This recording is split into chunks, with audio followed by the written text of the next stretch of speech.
work. Okay. So today we'll be talking to you about your impact on the world and your volunteer work. Okay. So what made you get involved in the Rotary Club? Well, I was looking for an organization that was worked internationally on international projects as well as local. They had no political affiliation, had no religious affiliation, and didn't recognize borders for the projects. So, Okay, we saw that you helped run Books for the World. I set it up. You set it up? So what made you decide to come up with Books for the World? I had been in Africa, South Africa, I think in '03, to take a group of professionals, young professionals over to spend a month to exchange ideas, and they were educators. And while I was over there, I met some people, and I got involved in setting up some adult literacy projects. This is for what I call the girl child, the women that have not been educated, and setting up classes, situations where they can learn their own language, either Xhosa or Zulu. If they were literate in those languages, we could go to English or one of the others. But that was the primary focus. I did some grants, Rotary grants, to accomplish that, a couple. Rather large, raised quite a bit of money to set it up, and working with people from the state of Washington, Canada, and South Africa to do this. I went over there at one time to take them more money. They'd run out of money. I gathered, I forget exactly what it was, but some money here in the local clubs, maybe about $6,000–7,000. And I wasn't going to give them the check until I saw the progress. So I spent some time there and I saw the progress. And I gave them the check. And it was phenomenal. In the meantime, I'd heard about this Books for the World, set up by a colleague of mine that was a district governor at the same time I was in 2000, and a person in Johannesburg, Ted Pope. So Charlie Clement and Ted Pope set up this project. Ted said he wanted some children's books and textbooks into South Africa. Charlie said, how many? Ted said, bury me. So he succeeded, started doing that. That was in 2001. One of my trips back is when I ran into this. I decided I wanted to see Johannesburg. One way of doing it is visiting a friend, right? When I got there, he took me to his distribution center. I knew it was running, but I had no idea how significant it was. So it actually blew my socks off. It was. And while I was over there, just before I left the Interact Club here in the high school, asked me if I could find an international project for them. Well, when I was in this distribution center, which was huge, there were at least 8 or 10 40-foot containers full of books there, plus several warehouses. And they were being distributed in schools. It was like teachers were coming in with their cars. It was like kids coming into a candy store. They could get what they wanted. As long as they didn't sell them, they were using for education. They could have them. And I ran into a young man who was in the international schools. He was from Atlanta, but he was living out over in Johannesburg. And he says, you know, if you could get me some children's books, that's what we need. We got textbooks, we got all kinds of books. And I said, define a children's book. He said, well, you know, a picture, a word, a picture, a word. You know what I'm talking about, the early learners. And I said, you have that many children that are using these? He says, well, we do, but the adults learn to read with them as well.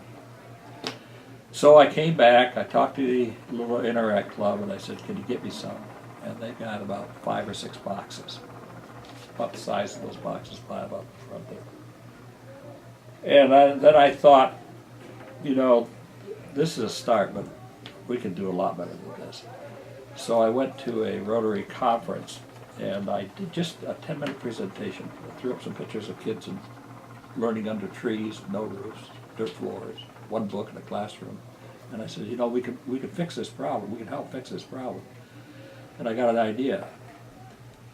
I'm going to form a Central New York Books for the World that will ship books to Texas, and he can ship them out. And each club, each Rotary club, would put together, now I don't want one book from you, I want a pallet. That's 24 boxes, about a ton of books. So I said, don't just give me a couple books from your library. I want you to go out in your community, find them in the schools, in the libraries, put them together, sort them, pack them, and we'll supply the supplies and pay for the shipping, all our cost up to Texas. From there on, I used grants, corporate grants. Well, got home that weekend, I got a phone call. Got a truckload of books, where do you want them? That was the beginning. And it was an SUV, it wasn't a large truck, it ended up.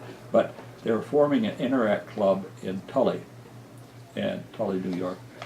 And they wanted a project, so I said, why don't you take these and make a project, fill a pallet.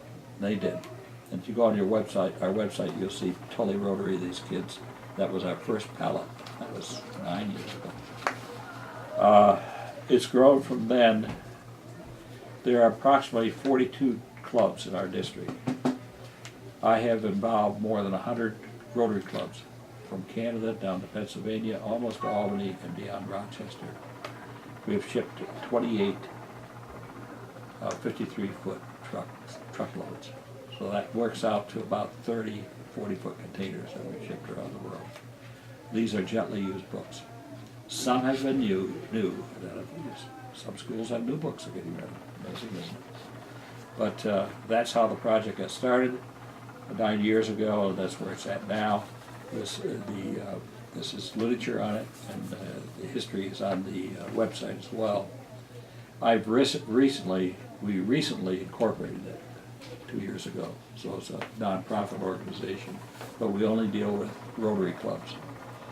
The books here are going through the Skinny Atlas Rotary, going to Books of the World, the ones out by the wall.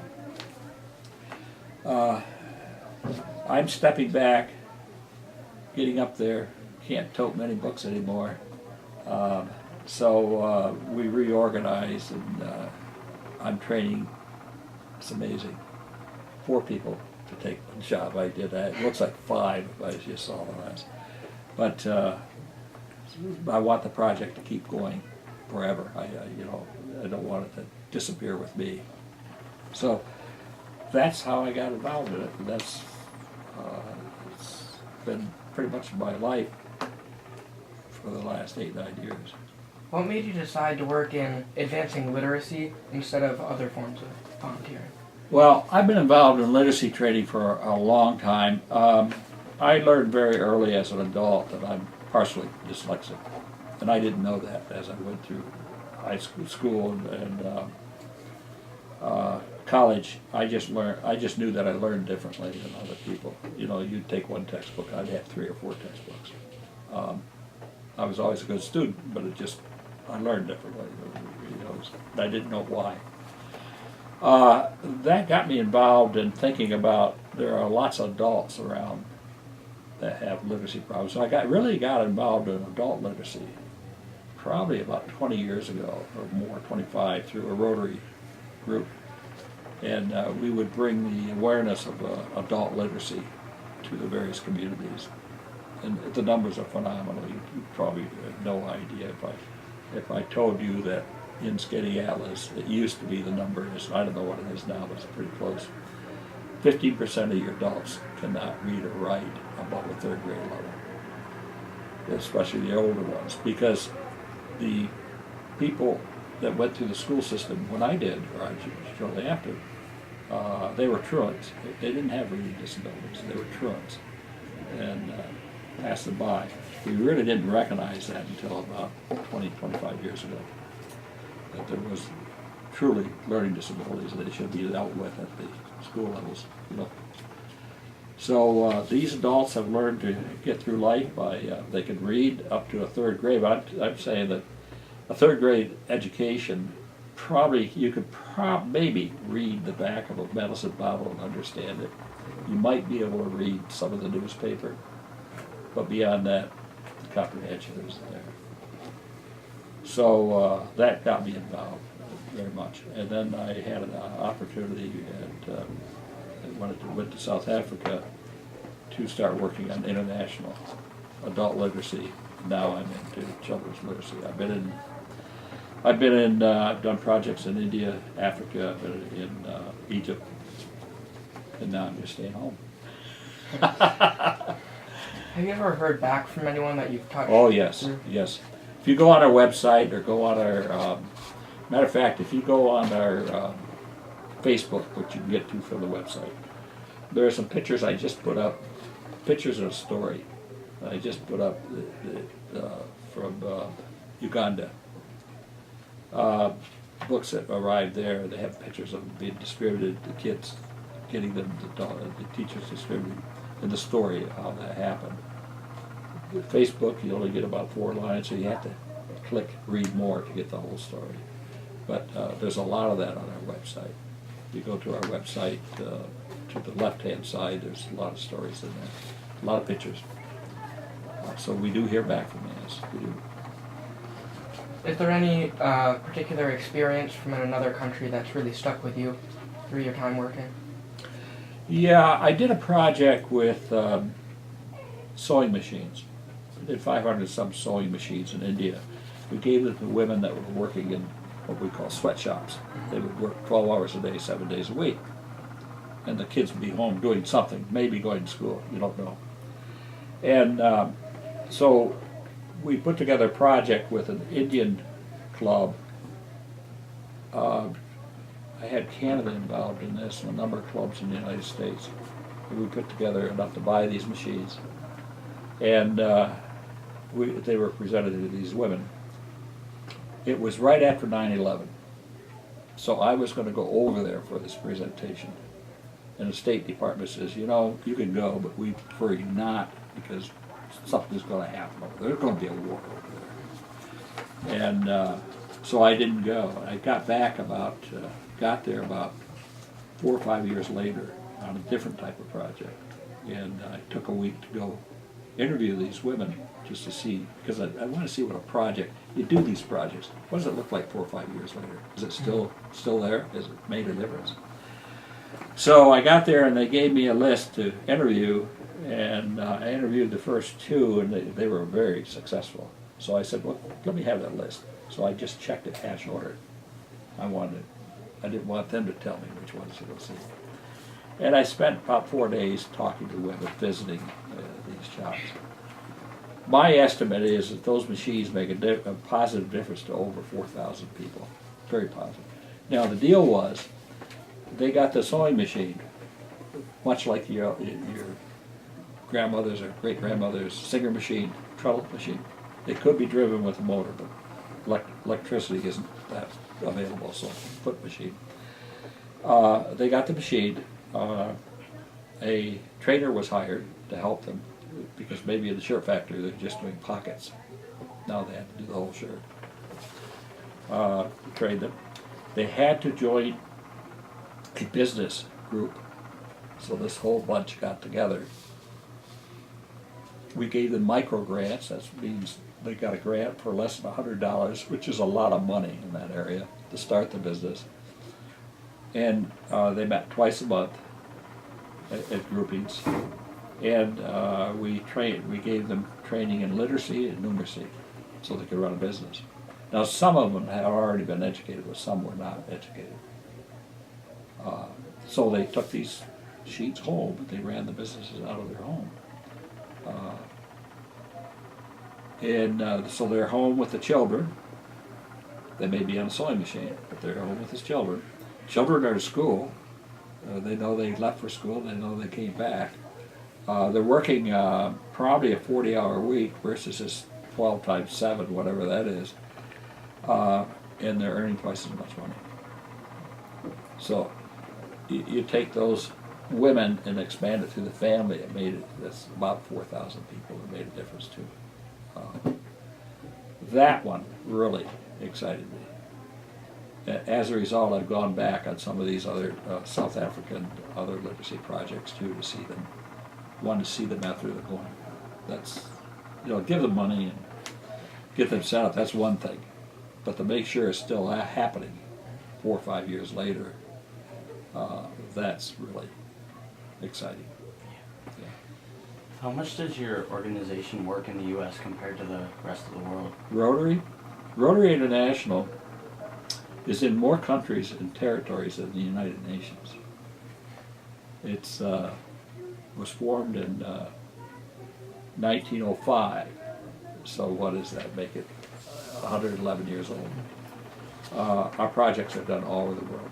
I would say of Rotary, our projects, probably 80% outside of the United States, because this is not the center for Rotary. Rotary is international. It started in Chicago. People tend to think that, you know, it's just us'ns, but it's them'ns that really counts. So that's why I enjoy it, making a difference in the world. Projects like polio. You know what polio is? You ever hear of it? You know who got rid of it? Rotary. Oh. Rotary started a project in the Philippines back in 1978. Went at it with a vengeance in 1984. We only had, I think, 12 cases this year. Now, Rotary's gotten Bill Gates involved. We've got the CDC involved, the United States, and many others. But it started with a Rotary project. It started with one Rotarian in one club in the Philippines. They had an idea, and it blew out into this. That's how these projects get started. They start with one or two people that have an idea, then they get a club, several clubs involved, and then it's successful. It goes. Where do you get most of the books to donate to? Schools, libraries. I'm getting right now, if you look at that wall up there, there's about 25 boxes that we're going to pack up Wednesday. A lot of schools. We've got a guy coming to meet me this afternoon that has just done 10 pallet loads out of the Cortland area. So libraries as well. When we had the book sale here, at the end of the book sale, when it closes down, I'll get about a dozen people there. And they're just like locusts. We'll take every child's books, and we're done with it on that one. So we do that quite often. I get them out of homes. Anybody go to Dr. Lori for their teeth? The dentist up there? There's a box in his lobby. He's been there for 9 years. It's amazing how many children's books I get out of there. I get a call about every 2-3 months. Come get the books. They're beautiful books. The other thing is there's a term that I like to use when I'm talking to seniors. I call them thrice loved books. 3 times loved. Their children love them, their grandchildren love them, and I got a third place for them. Because they've got them hidden in the closet, under the stairs. They're not going to let them go because their children and grandchildren use them. But if they know there's some other children that will use them, they'll let them go. That's mine. Just let me silence it. Okay. So, that's where we get our books. I've gotten books from Lovelock organization, which is the oldest adult literacy organization in the world, and they started here in Syracuse. And they've given me lots and lots of books. They got into children's literacy for a while, and it didn't work to mix the two. So I got a call one day, that ended up to be 2 truckloads of books, but you can't sell them, and they can't be used in the United States, and we got to know within 3 hours, do you want them? So I made some phone calls, we got them into Botswana. We noticed that you served in the United States Air Force Security Service during the Cold War. Yeah. What was your time like in there? That was fun. It was interesting. I spent 3 years in the Far East, basically based out of Japan and Okinawa, but I worked from the Aleutian chain down to Australia, that whole area. It was an interesting time. It was. I was a intercept operator. Those days we couldn't talk about these big secrets. Now we can. Essentially, it was in those days we were NSA with military uniforms on. NSA didn't have their own personnel to do this outside of their headquarters, and it was done by the militaries. So we all worked in that type of work. It's fun. And I worked across the services. I worked with the Navy. I worked with the Army. I worked with the British.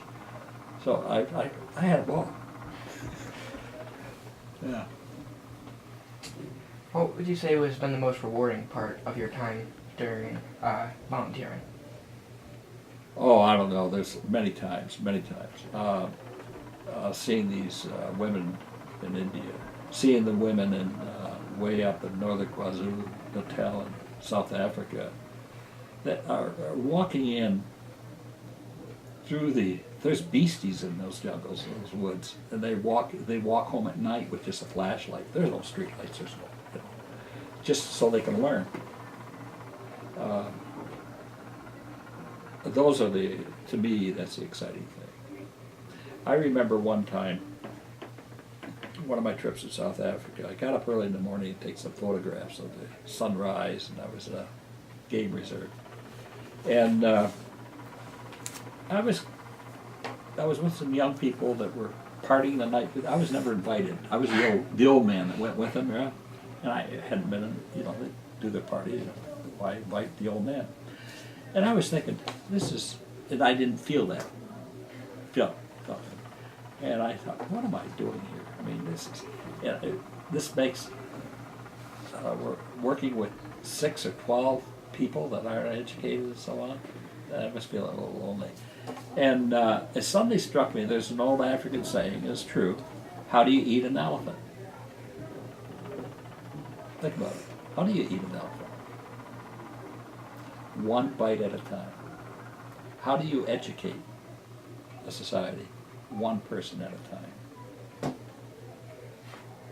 So, that was, because I was feeling, I'm working with 6, 12, dozen people. What difference does it make? And that struck me.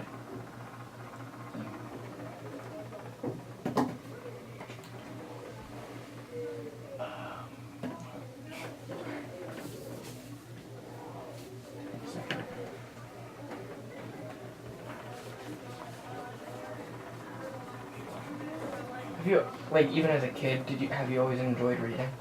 Or is that more later in life? I've always read. But as a kid, yes. Yeah, I've always enjoyed reading.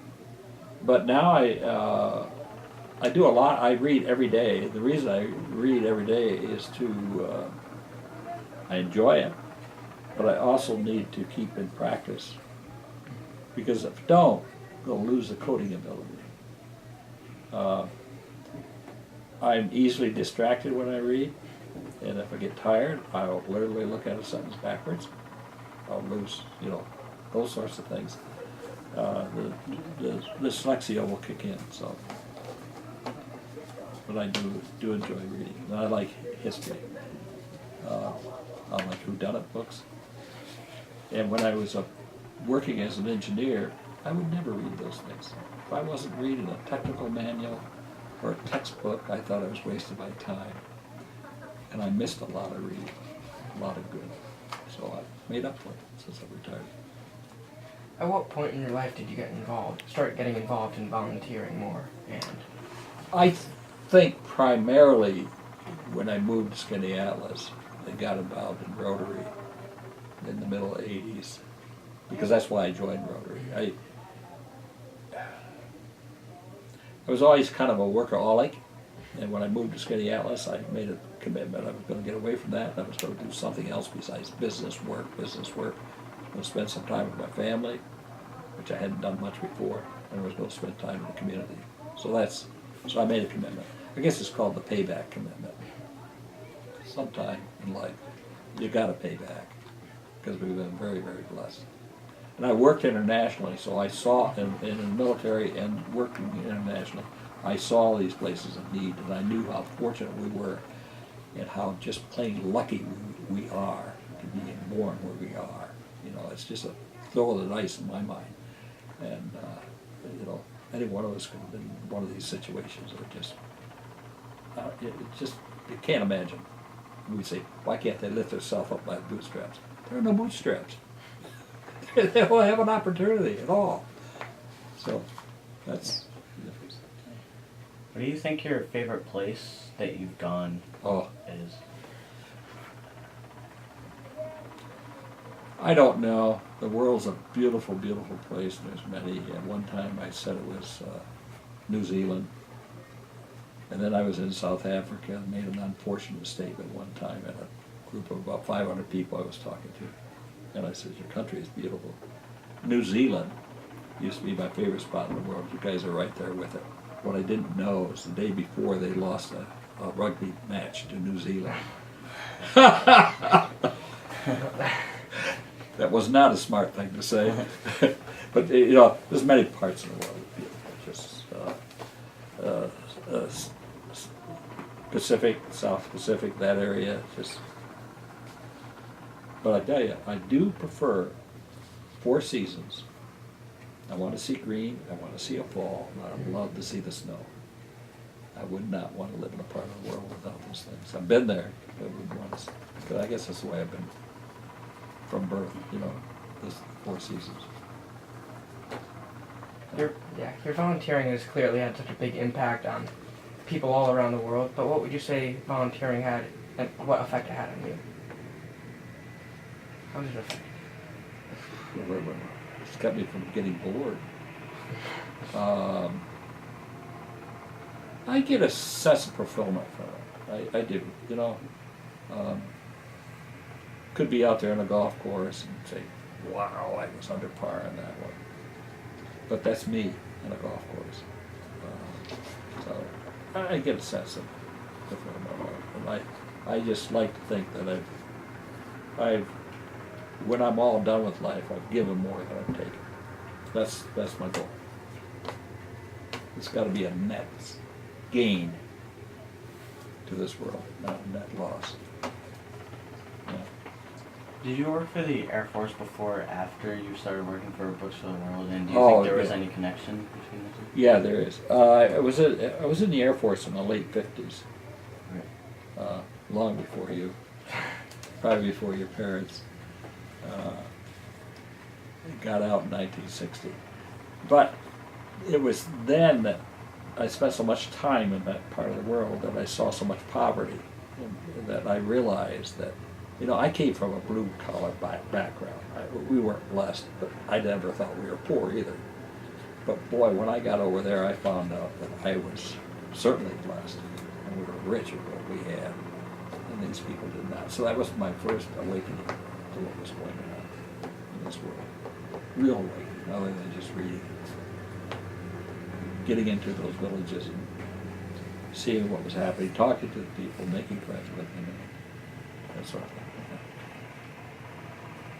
So that, I guess that was a spark. And then in my professional life, done a lot of international travel and so on. Same thing. What was the most difficult project that you've worked on? You mean this type of project? Yeah, through Books. Well, Books for the World is the most expensive one that I've ever done. I would guess it was the most difficult too. But the neat thing about it is I've had a great team of people. I've got a couple people that have been with me almost since the beginning of this. And one of them is now taking over as president. I couldn't have done it by myself. Just, you know, I have a spark of an idea, but to implement it, you need a team. You need a good working team. And working with volunteers isn't like working with business. You can't say, well, you know, look at your paycheck, who signed it? You better get busy. Working with volunteers, you've got to keep them active and happy and sanitized. I would say that was the most complex. Most difficult?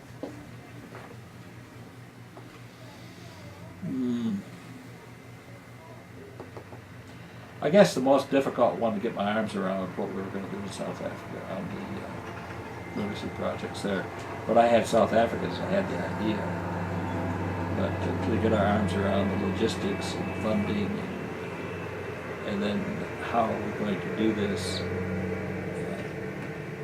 was a very small length of time, but that was a head swimmer. Yeah.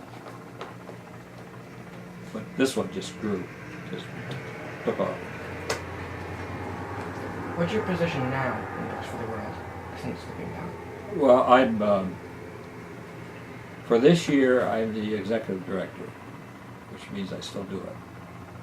The president is somebody else, Hal Brown here in town, if you know Hal Brown.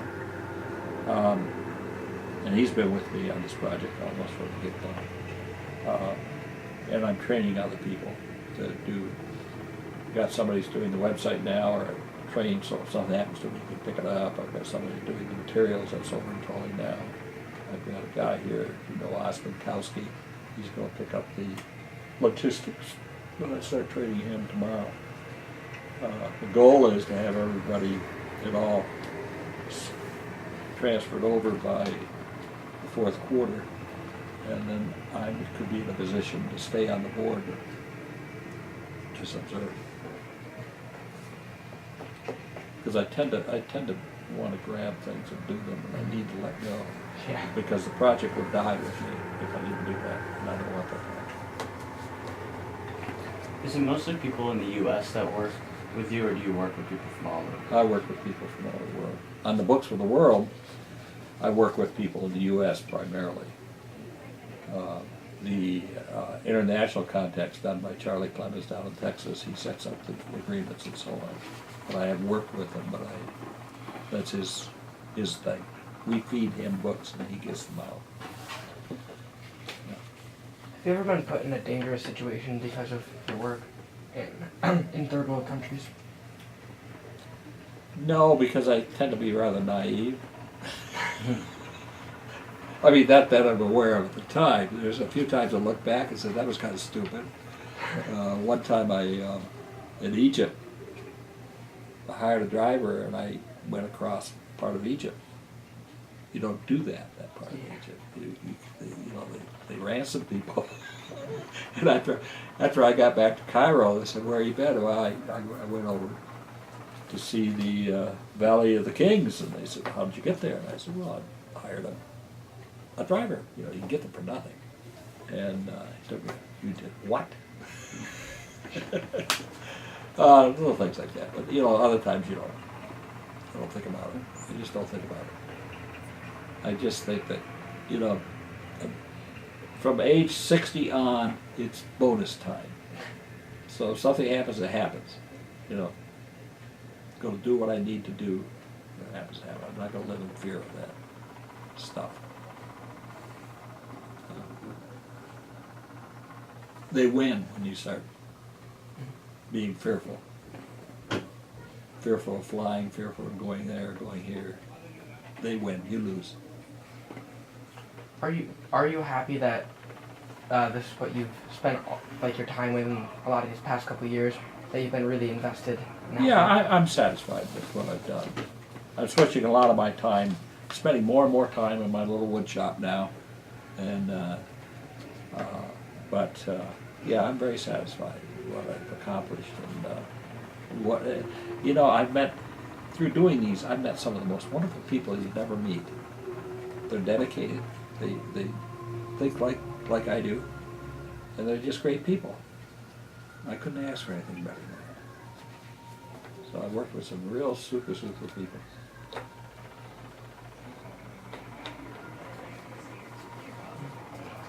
Is there anything that we've forgotten to ask, or anything that you? I don't know. What are you guys focusing on? I mean, where are you going? I know it's a little early. Yeah. Any thoughts? Not necessarily yet, but I don't really have anything that I'm looking towards right now. Miller? Nothing really. One of the things I was involved in before I came here was the BOCES. You know BOCES.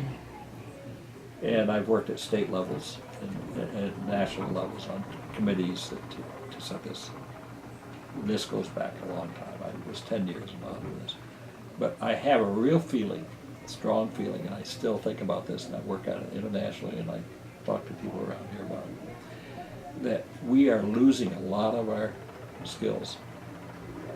The plumber, the butcher, the candlestick maker, those skills are disappearing. And that's where the real need is. And I think we're doing ourselves a disfavor of saying, well, 98% of our kids went to college. I had to ask, what percentage went to technical school? for 3 or 4 years, and are contributing that way too. Trust me, a plumber will make a hell of a lot more than an engineer.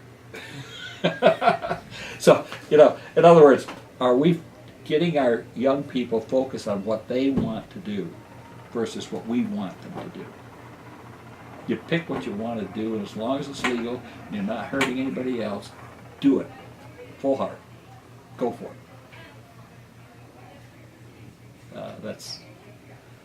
That's the other side of me that I was involved in quite a bit at one time, because we were really losing that. We're getting back to it, but I remember as a kid, the Flint. I went to Flint, Michigan, of all places. Drank the water too, but Not a good thing. they had a Flint Tech. To get into Flint Tech, you had to be top student, and that was training you to be a tool maker, a tool designer, you know.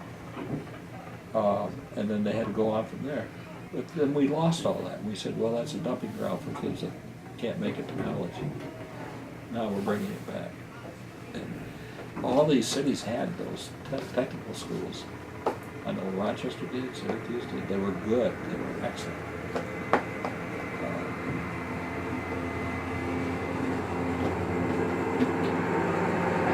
I think our time might be up. Probably. Yeah. Thank you for coming in. Well, thank you very much. Thank you Thank very you. much.